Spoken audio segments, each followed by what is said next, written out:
NATO involve అయితే ఇది ప్రపంచ యుద్ధంగా మారే అవకాశం ఉందా? నమస్కారం. ప్రపంచంలోనే అత్యంత శక్తివంతమైన సైనిక కూటమి నాటో. ఇజ్రాయిల్, అమెరికా కలిపి ఇరాన్ పైన దాడి చేస్తూ దాదాపు 4 వారాలు దాటుతోంది. అయినా నాటో నిమ్మకు నీరెత్తినట్టుగా ఉంది. అమెరికన్ ప్రెసిడెంట్ డొనాల్డ్ ట్రంప్ ఒక అభిప్రాయం ఏంటంటే, అమెరికా లేకపోతే నాటో అనేది ఒక కాగితపు సింహం, అది ఎందుకు పనికిరాదన్న. మరి అలాంటి శక్తివంతమైన అమెరికాకి ఈరోజు నాటో ఎలాంటి సహాయానికి రావట్లేదు. కారణం ఏంటి? ఇరాన్, అమెరికా, ఇజ్రాయెల్ మధ్య జరుగుతున్న యుద్ధం ఒకవేళ నాటో ఇన్వాల్వ్ అయితే ఇది ప్రపంచ యుద్ధంగా మారే అవకాశం ఉందా? ఇదే భయం యూరోపియన్ యూనియన్ని, నాటో దేశాలను పట్టి పీడిస్తోందా? ఇప్పుడు చూద్దాం. 1949 ఏప్రిల్ 4వ తారీఖున అది ప్రారంభమైంది. మొట్టమొదట దాంట్లో 12 దేశాలు మాత్రమే ఆ కూటమిలో చేరాయి. తర్వాత ఒక్కొక్క దేశం చేరుతూ, యూరోపియన్ యూనియన్ నుంచి ఒక్కొక్క దేశం చేరుతూ వచ్చింది. ఇప్పుడు 32 దేశాలు ఉన్నాయి దాంట్లో. నాటోలో ఆయుధాల కొనుగోలు, సైనికుల యొక్క మెయింటెనెన్స్ చాలా ముఖ్యం. దానికి అయ్యే ఖర్చులో 70% అమెరికా నుండి ఇస్తుంది. మిగతా 31 దేశాలు పంచుకుంటున్నాయి.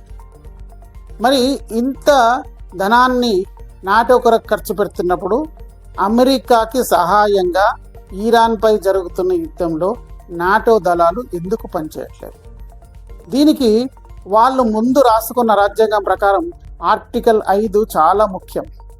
ఆర్టికల్ 5 ఏం చెప్తోందంటే, ఎవరైనా సరే ఈ నాటో దేశాల పైన దాడి చేసినప్పుడు, అంటే ప్రజలపైన దాడి చేసినప్పుడు, భూభాగం పైన దాడి చేసినప్పుడు, లేదా వెసల్స్ అంటే వాళ్ళ యొక్క నౌకా దళాల పైన, వాళ్ళ యొక్క ఎయిర్ క్రాఫ్ట్ క్యారియర్ పైన దాడి చేసినప్పుడు మాత్రమే నాటో దళాలు రంగంలోకి దిగుతారు.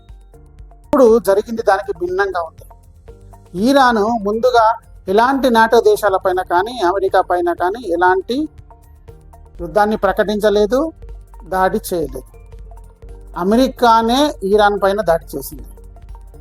ఇది ఆర్టికల్ 5కి విరుద్ధం.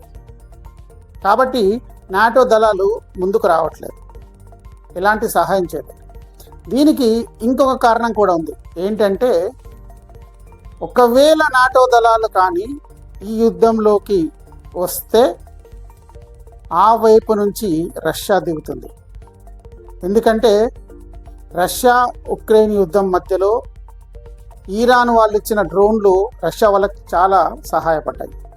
అలాగే ఇప్పుడు కూడా రష్యా వాళ్ళు వాళ్ళ యొక్క డ్రోన్స్, వాళ్ళ యొక్క ఆయుధాలు ఇరాన్కి సహాయం చేస్తున్నారు.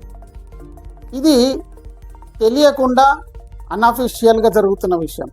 ఒకవేళ నాటో దళాలు కానీ ఇన్వాల్వ్ అయితే, యుద్ధానికి వస్తే, రష్యా అప్పుడు అధికారికంగానే ఇరాన్ పక్క నిలబడుతోంది. ఇరాన్కి హార్మోజ్ జలసంధి పైన గట్టి పట్టు ఉంది. ఒకవేళ నాటో దళాలు కానీ యుద్ధంలోకి దిగితే ఇరాన్ ఆ హార్మోజ్ పైన పట్టు బిగిస్తుంది. అప్పుడు యూరోపియన్ యూనియన్ క్రూడ్ ఆయిల్ యొక్క సంక్షోభంతో తల్లడిల్లిపోతుంది. ఇది కాకుండా ఇంకొక ముఖ్యమైన విషయం ఏంటంటే, ఇరాన్తో జరుగుతున్న యుద్ధం ఇరాక్తో జరుగుతున్న యుద్ధంతో సమానం కాదు. ఎందుకంటే ఇరాన్ని ఓడించడం అనేది అంత సులభం కాదు. ఇరాన్ యొక్క క్షిపణులు నాటో దేశాల్లోని యూరోపియన్ కూటమిలో ఉన్న ప్రతి ఒక్క దేశాన్ని తాకగలవు.